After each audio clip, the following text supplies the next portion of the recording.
Hello students, मैं रमेश त्याग स्वागत करता हूं आपका इस वीडियो में। हम पढ़ रहे थे समांतर श्रेणी 5.2 प्रश्नावली के हमने पहले 15 प्रश्न कर लिए हैं। जिस भी विद्यार्थी को वो पहले 15 प्रश्न देखने हैं, लिंक डिस्क्रिप्शन बॉक्स में मिल जाएगी। चैनल पे वीडियो पड़ा है, वो आप देख सकते हो। जो भी प्रॉब्लम है पीछे के प्रश्नों में, उनको आप देख के हल कर सकते हो। आज अपन उससे आगे वाले प्रश्नों को हल करेंगे। और जिस भी विद्यार्थी को 10वीं का सिलेबस पूरा करना है, यूट्यूब के माध्यम से बिल्कुल फ्री करवाया जा रहा है। और आप इस चैनल को सब्सक्राइब कर लीजिए ताकि जो भी वीडियो मैं डालूंगा उसका लिंक आपको वो नोटिफिकेशन मिल जाएगा और वीडियो आप देख के जो भी आपकी समस्याएं हैं उनका समाधान कर सकते हो। तो करते हैं स्टार्ट। आज 16 प्रश्न से स्टार्ट करेंगे अपने। 16 प्रश्न में कहा गया है, वह एपी ज्ञात कीजिए जिसका तीसरा पद 16 है और सातवां पद 5वें पद से 12 अधिक है। यानी अपने को एक तो तीसरा पद के बारे में कहा गया है और 7वें और 5वें पद के बीच में एक संबंध बताया गया है। इससे अपने को एपी ज्ञात करनी है, एक समांतर श्रेणी बनानी है। तो कैसे बनाएंगे देखते हैं। जो जो दिया गया है उसके माध्यम से बना सकते हैं अपन आराम से। सबसे पहले देखिए, हमें कहा गया है एपी का तीसरा पद 16 है। तो आपको क्या करना है, एपी का तीसरा पद यानी A3 क्या होता है अपने सूत्र से, A+2D होता है। तीसरा पद A+2D होता है, जो हमें कितना दिया है, 16 दिया है।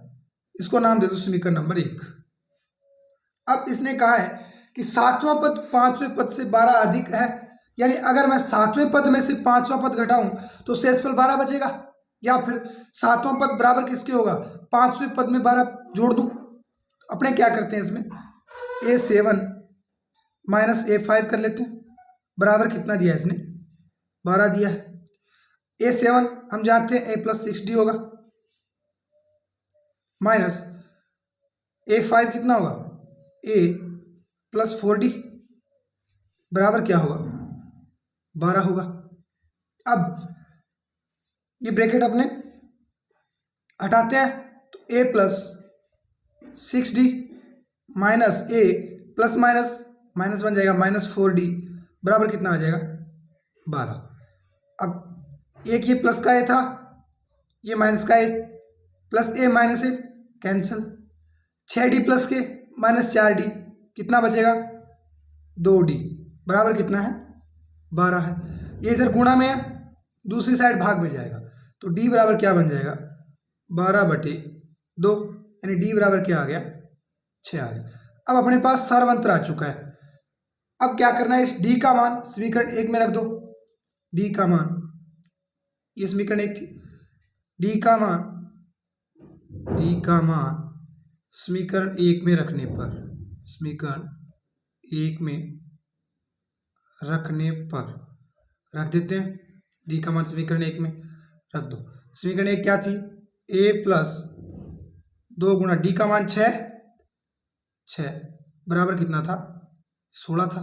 तो A+6 दुए कितने हो गए, 12 बराबर क्या है, 16।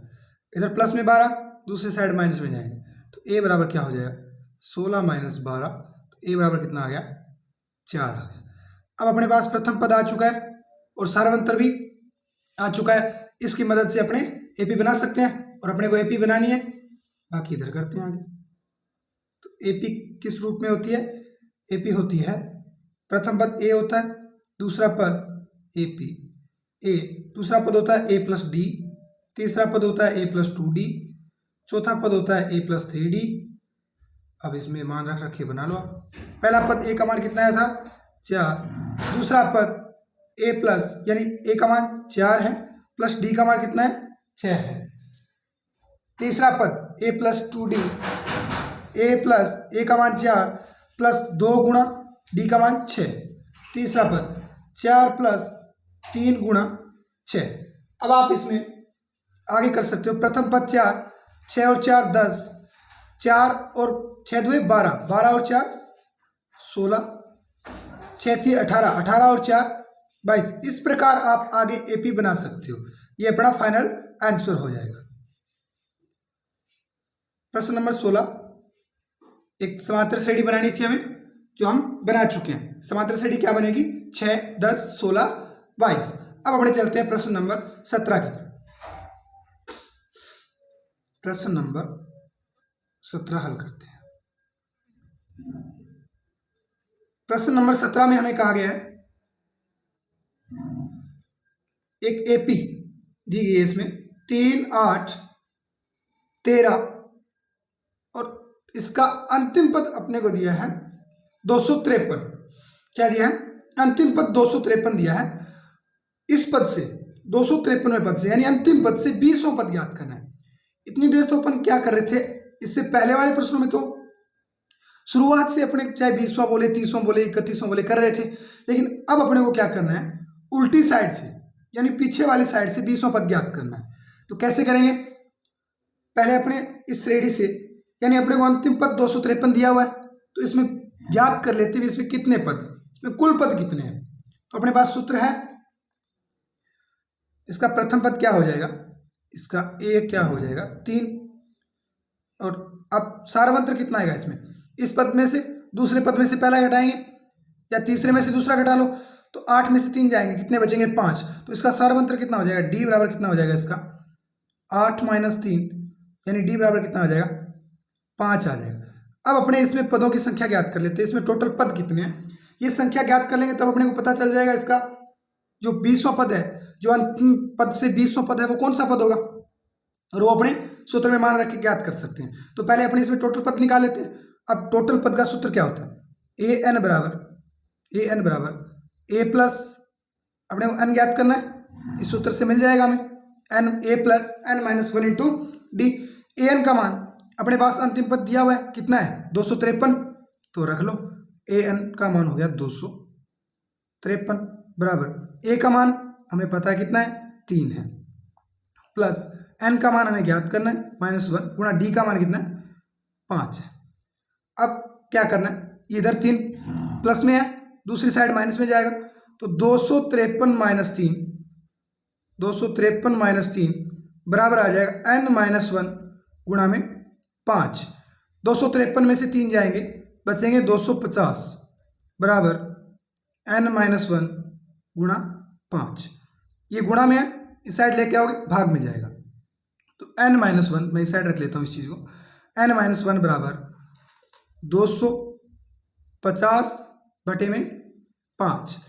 अब आगे क्या करना है, 250 में आपको 5 का भाग देना है, 250 में 5 का भाग दोगे 5 - 5 = 25 यानी n-1 बराबर क्या आ जाएगा 5 - 5 = 25 और ये आ गया 50। कितनी बार जाएगा पूरा भाग 50 बार जाएगा, तो n बराबर क्या बन जाएगा, ये माइनस वाला जो 1 है ये इस साइड आ जाएगा, तो n बराबर क्या बन जाएगा 50 + 1 यानी कितने पद है उस श्रेणी में टोटल, उस श्रेणी में टोटल पद कितने हैं 51 है, कितने हैं 51 पद है उसमें टोटल। अब आपको क्या करना है, अंतिम से 20वां पद ज्ञात करना है, अंतिम से 20वां पद ज्ञात करना है। तो अपने टोटल पद में से अगर 51 में से 20 घटा देंगे तो अपने पास क्या अंतिम से 20वां पद आ जाएगा, देखते हैं। लेकिन घटाने के लिए जो इस टोटल पद में से अपने को अंतिम पद इसमें काउंट हो रहा है साथ में, तो घटाने के बाद एक जोड़ना पड़ेगा। क्यों जोड़ना पड़ेगा, क्योंकि आप 51 में से 20 घटाओगे, 51 में से 20 घटाओगे तो पूरा का पूरा 20 जा रहा है, लेकिन अपने को 20वां ही ज्ञात करना है, 20वां ज्ञात करना है, तो 20वां छोड़ना नहीं है, 20वां ज्ञात करना है, इसलिए पूरा घटा के अपने को एक जोड़ना पड़ेगा। तो अब अंतिम से 20वां पद क्या हो जाएगा, इसमें देखो अंतिम से 20वां पद, अंतिम से 20वां पद, अंतिम से 20वां पद, ये अंतिम पद माइनस अंतिम टोटल पद कितने थे, कुल पद माइनस 20 घटा लो पहले, अंतिम कुल पद कितने हैं इसमें, इधर करता हूं आगे का, कुल पद कितने हैं इसमें, कुल पद 51 है, माइनस हो जाएगा 20। अब 51 में से 20 के क्या बचेंगे 31 बचेंगे। अब ये 31वां पद है ना, वो उससे 20 छोड़ के आगे वाला पद है, लेकिन अपने को 20वां ही ज्ञात करना है, तो इसमें एक जोड़ना पड़ेगा। ये अगर बात करें तो ये तो पीछे से अगर गिनोगे तो 31वां पद होगा, 21वां पद होगा, लेकिन अपने को ज्ञात कौन सा करना है 20वां करना है, तो इसमें एक जोड़ना पड़ेगा। अब इसमें ये जोड़ दो, तो अपने को ज्ञात कौन सा पद करना है 32वां पद। अब आगे से 32वां ज्ञात कर पाओगे आप, 32वां पद अतः अब रख दो 32वां ज्ञात करना है, इसका मतलब A32 बराबर सूत्र में 51 प्लस n यानी 32 माइनस 1 गुणा में टी। अब ये मान रख दो। ए का मान अपने पास रेडी में कितना है, 3 है, तो 3 प्लस 32 में से 1 है 31 गुणा डी का मान कितना है जो हमने निकाला था 5। डी का मान कितना है 5 है, तो 3 प्लस 31 5 ये कितने हो गए, 5 एकम 5 और 5 दिए 15। 155 प्लस 3 यानी ए 32 बराबर कितना आ जाएगा 158। कितना आ जाएगा 158, जो अपने को ज्ञात करना था। ये अपना फाइनल आंसर हो जाएगा। 17 नंबर क्वेश्चन फाइनल आंसर अपने पास आ चुका है। अपने को श्रेणी दी गई थी, इसके अंतिम से 20वां पद ज्ञात करना था। तो अंतिम से 20वें के लिए हमारे पास कोई सूत्र नहीं है, तो अपने पहले इसमें टोटल पद ज्ञात कर लेते हैं कितने, उसके बाद टोटल पद में से 20 घटा के अपने पास जो आगे से पद कितने नंबर का बन रहा है वो आ जाता है, और फिर अपने सूत्र में मान रख देते हैं। ये इसका फाइनल आंसर हो जाएगा। कितना होगा 158। अब अपने करते हैं प्रश्न संख्या 18। 18 नंबर प्रश्न में 18 नंबर प्रश्न करते हैं अपने 18 नंबर प्रश्न में कहा गया है किसी एपी के चौथे और 8वें पदों का योग कितना है 24 है तथा छठे और 10वें पदों का योग 44 है। इस एपी के प्रथम 3 पद ज्ञात कीजिए। तो आपको चौथा पद और 8वां पद इन 2 पदों का योग दिया है 24 और छठा और 10वें पद का योग दिया है 44। तो आप इन दोनों पदों को लिख के जोड़ोगे तो 24 आ जाएगा, और छठे और 10वें को जोड़ोगे तो 44 आ जाएगा। जो दिया है वो कर लेते हैं। तो एपी का प्रश्न में देखो चौथे पद और 8वें पद। तो चौथा पद क्या होता है A4 प्लस A8 बराबर कितना है 24। ये फर्स्ट शर्त के अनुसार है, ये जो फर्स्ट शर्त है उसके अनुसार है, ऐसा दिया है हमें। अब A4 का मान क्या होता है, चौथा पद क्या होता है A प्लस 3D होता है, प्लस 8वां पद क्या होता है A प्लस 7D होता है, बराबर कितना है 24 है। इसको हल कर लो। A प्लस A कितना हो जाएगा 2A हो जाएगा, प्लस 3D और 7D, 7 और 3 10D बराबर कितना है 24 है। अब दोनों में देखो 2 कॉमन आ रहा है बाहर, इधर भी 2 है इधर भी है, 5 गुना 2 यानी 10, तो इधर से आप 2 कॉमन ले लो। अंदर क्या बचेगा A प्लस 5D बराबर कितना 24 है। अब ये 2 इधर गुणा में दूसरी साइड लेके आओ, किस में जाएगा भाग में जाएगा।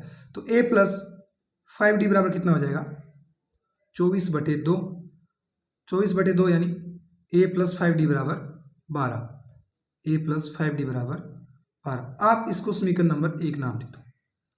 अब दूसरी शर्त क्या कहती है, सेकंड शर्त में कहा गया कि छठे पद और 10वें पद का योग कितना है 44 है। तो आप प्रश्न के अनुसार जोड़ दो। A6 प्लस A10 इनका जोड़ कितना है 44 है। सूत्र जानते हो आप, छठा पद क्या होता है एपी का, छठा पद होता है A प्लस 5D यानी A प्लस 5D प्लस 10वां पद A प्लस 9D यानी A प्लस 9D बराबर कितना है 44 है।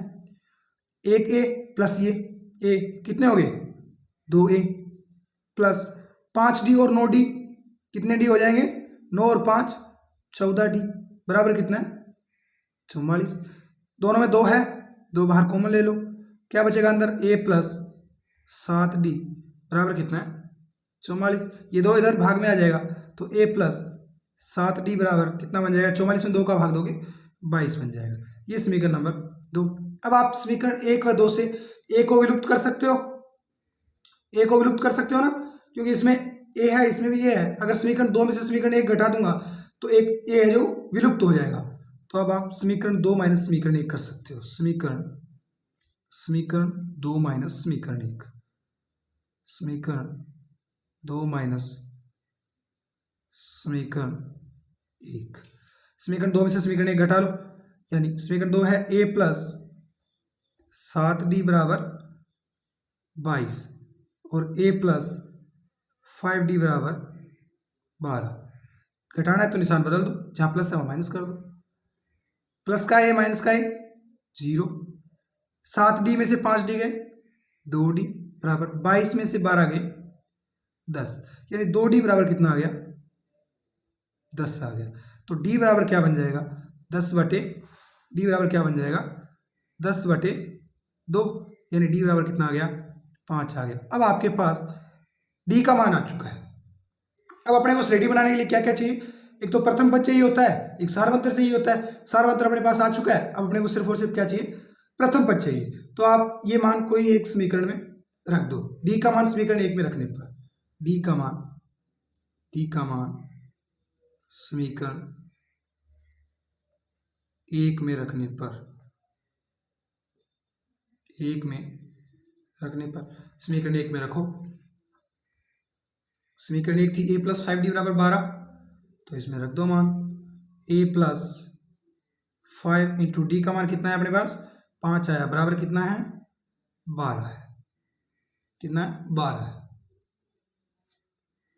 इसमें a प्लस 5 5 कितने हो गए 25 बराबर कितना 12। इधर प्लस का 25 दूसरी साइड किस में जाएगा माइनस में जाएगा। तो a बराबर क्या आ जाएगा 12 माइनस 25, और 12 प्लस के 25 माइनस के क्या बचेगा माइनस का 13। तो इसका जो है प्रथम पद कितना आ गया माइनस का 13 आ गया। अब अपने समांतर श्रेणी आराम से बना सकते हैं। अपने पास प्रथम पद आ गया और सारवंतर आ गया। तो अब अपने एपी के प्रथम 3 पद पूछे आपसे, तो प्रथम 3 पद बना लेंगे। अतः एपी के प्रथम 3 पद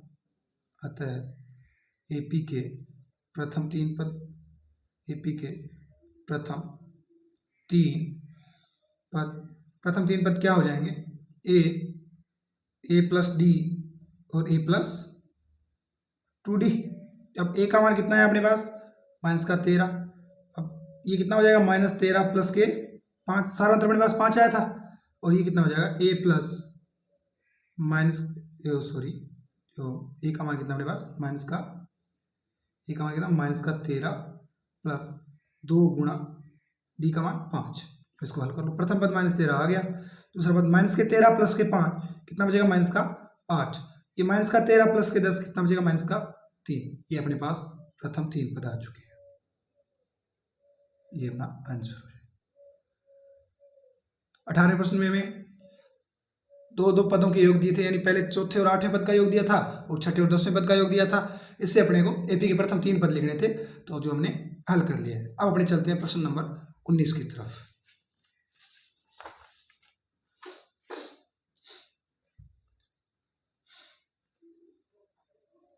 प्रश्न नंबर 19 में कहा गया है सुब्बा राव ने 1995 में 5,000 रुपए के मासिक वेतन पर कार्य प्रारंभ किया।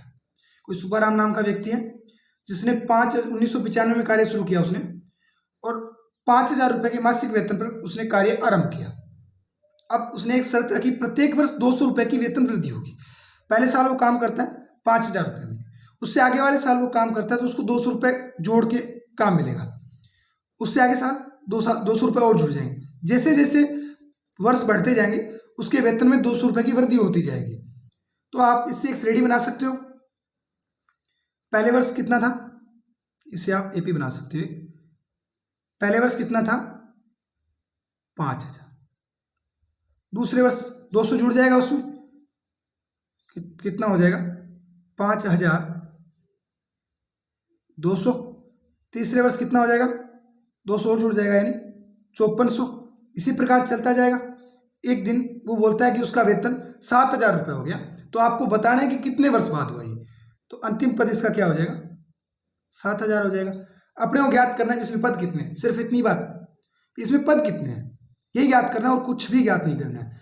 इसमें ना तो हमने सुब्बा राव से मतलब है, ना 1995 से मतलब है। अपने को सिर्फ मतलब है किससे, प्रथम पद, सारवंतर और अंतिम पद से। रख लो। इसका प्रथम पद कितना हो जाएगा, ए बराबर कितना है 5,000, और डी यानी सारवंतर, इसने खुद ने बताया प्रत्येक वर्ष कितनी वृद्धि हो रही है 200 की वृद्धि हो रही है, तो डी बराबर कितना हो जाएगा 200। अब अपने पास एक सूत्र है ए एन बराबर कितना है, इसमें 7,000 है। अब अपने सूत्र में मान रख देते हैं ए एन बराबर A plus N minus 1 into D. इसमें मान रख दो। ए एन मान कितना है 7000, ए का मान 5000 प्लस एन का मान हमें ज्ञात करना है -1 गुणा डी का मान कितना है 200। डी का मान कितना है 200। इधर 5000 प्लस का है, दूसरी साइड माइनस में जाएगा तो 7000 माइनस 5000 बराबर क्या आ जाएगा n-1 गुणा में कितना है 200 है। इसको हल करना है सिर्फ और सिर्फ 7000 में से 5000 जाएंगे तो सिर्फ कितने बचेंगे 2000। सैलरी कम हो रही है इसकी 2000 n-1 बराबर गुणा 200। अब ये गुणा में है, दूसरी साइड भाग में जाएगा, इधर लिख लेते हैं n-1 बराबर 2000 बटे में क्या आ जाएगा 200। 2 जीरो से 2 जीरो उड़ा दो तो n-1 बराबर क्या आ जाएगा 20 में 2 का भाग दोगे 10 बार जाएगा। n-1 बराबर क्या आ गया 10। अब तो n बराबर क्या बन जाएगा, ये माइनस का 1 दूसरी साइड प्लस में जाएगा तो 10 प्लस 1 n बराबर क्या आ जाएगा 11। यानी 1995 से उसने स्टार्ट किया था काम, उसके 11 वर्ष बाद उसकी सैलरी है वो कितनी हो जाएगी 7000 रुपये हो जाएगी। कितनी हो जाएगी 7000। अब आप इसमें जोड़ सकते हो 1995 और 10 2005 और 11, यानी अब आप लिख सकते हो अतः 11 वर्ष बाद अर्थात 2006 में सुब्बाराव का वेतन 7000 रुपये हो जाएगा। बस प्रश्न नंबर 19 हल कर चुके हैं। 11 वर्ष बाद उसका जो वेतन है वो 7000 रुपये हो जाएगा। अब अपने चलते हैं प्रश्न नंबर 20 की तरफ। प्रश्न नंबर 20 में कहा गया है रामकली ने किसी वर्ष के प्रथम सप्ताह में 50 रुपये की बचत की। 50 रुपये की बचत, कोई एक सप्ताह था उसमें 50 रुपये की बचत की उसने, और फिर अपनी साप्ताहिक बचत 17 रुपये 50 पैसे बढ़ाती गई। पहले सप्ताह में 50 रुपये की, उसके बाद प्रति सप्ताह वो 17 रुपये 50 पैसे उसमें जोड़ती गई। यदि 9वें सप्ताह में उसकी साप्ताहिक बचत 207 रुपये हो जाती है, यानी उसके जो साप्ताहिक पैसे थे वो किसी एक सप्ताह के बाद 207 रुपये 50 पैसे हो गए, तो ज्ञात कीजिए कि वो सप्ताह कितने थे। यानी n का मान ज्ञात करना है आपको इसमें भी, तो आप जो जो मान इसमें है वो लिखते जाओ। एक तो पहला प्रथम सप्ताह बचत कितनी थी उसकी, प्रथम सप्ताह बचत कितनी थी 50।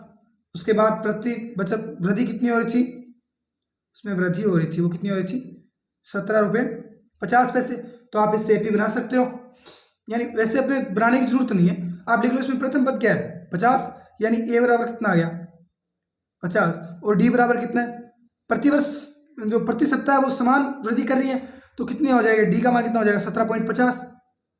और इसने दिया है ए एन का मान कितना दिया इसने 207, तो 9वें सप्ताह बाद कितनी वृद्धि हो रही है उसकी, जो कितना हो रहा है टोटल उसकी राशि कितनी हो रही है 207 रुपये हो रही है, तो ए एन बराबर कितना हो जाएगा 207 रुपये 50 पैसे।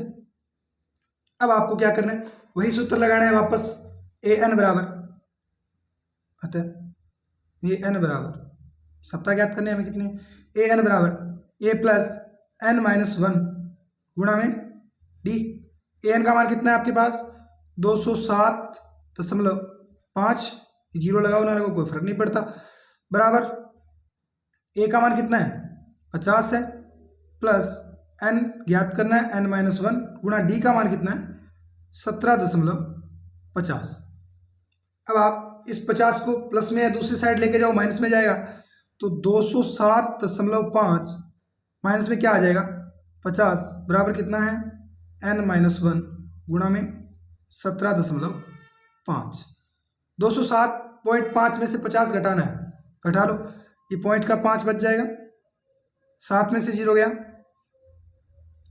7 में से 0 गया 7 बचेगा, 10 में से 5 गया 5 बचेगा और इधर 1 बचेगा। कितना बच जाएगा आपके पास 157.5 बराबर क्या है n-1 गुणा में 17.5, ये 17.5 इधर गुणा में है, दूसरी साइड लेके जाओ भाग में जाएगा, तो n-1 बराबर क्या बन जाएगा 157.5 बटे में 17.5, एक के बाद दशमलव है, इधर भी एक के बाद दशमलव है, उड़ा दो। अब 1575 में आपको 175 का भाग देना है, तो n-1 बराबर 1575 बटे 175, यानी 1750 से आपको 175 कम दिख रहा होगा, तो आपको क्या करना है 175 को 9 से गुणा करके देख लो क्या पूरा पूरा जा रहा है। अगर 1575 बन रहा है इसका मतलब भाग पूरा पूरा 9 बार जाएगा। आप ट्राई कर सकते हो 175 गुणा 9 करके देखो, 15 9 5 45 का 5 असल लगी 4, 9 7 63 और 4 67 हसल लगी 6, 9 एकम 9 और 6 15, यानी 9 से गुणा करने पे कितना बन रहा है 1575 बन रहा है। तो इसका भाग कितनी बार जाएगा पूरा पूरा 9 बार जाएगा। तो अपने पास यहाँ कर लेते हैं आगे, n-1 बराबर क्या आ गया 9 आ गया, तो n बराबर क्या बन जाएगा 9 + 1, ये माइनस का 1 इस साइड प्लस में आएगा, तो n बराबर क्या बन गया 9 + 1, तो n बराबर क्या हो जाएगा 10, यानी 10 सप्ताह बाद अतः 10वें सप्ताह में उसकी बचत है, वो नाम क्या था रामकली की बचत 207.5 रुपये हो जाती है। तो स्टूडेंट्स आज हमने 5.2 पूरी कर ली है। 5.2 में 20 प्रश्न थे जो पूरे हो चुके हैं। उम्मीद करता हूँ आपको क्लास अच्छी लगी होगी। वीडियो अगर अच्छा लगा हो, प्रत्येक जो भी मैंने प्रश्न करवाया है वो अगर समझ आ रहा हो तो प्लीज़ जो भी आपके सहपाठी हैं उनको ये शेयर कीजिए और उनको बोलिए कि चैनल को सब्सक्राइब कर लो, ताकि जो भी नेक्स्ट वीडियो आता है उसका नोटिफिकेशन आपको मिल जाए और आप अपना जो अध्ययन है वो अच्छे से कर सकें। थैंक यू, मिलते हैं कल 5.3 के साथ। धन्यवाद।